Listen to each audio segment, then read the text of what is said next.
చెట్లు కట్టుకోమనేవారు. ఏదైనా తుఫాన్ ఏదైనా ఎలాంటి మామూలు గాలి వచ్చినా ఏ పుట్టుకుపోయేవి. సరే ఆయన వచ్చాక దాని తర్వాత కాంక్రీట్ పక్కా ఇళ్ళు కట్టివ్వడం జరిగింది అందరికీ.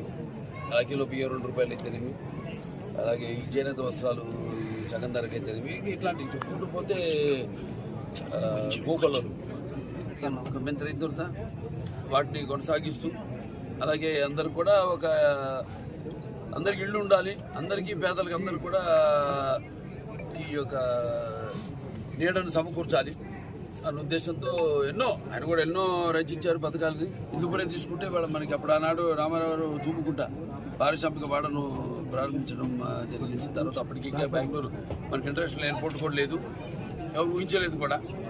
అటువంటిది ముందు దూరదృష్టితో ఆనాడు పారిశ్రామిక వాడని ప్రారంభించడం, ఈనాడు మనం ఇంటర్నేషనల్ ఎయిర్పోర్ట్ రావడం, అలాగే భౌగోళికంగా చూసుకుంటే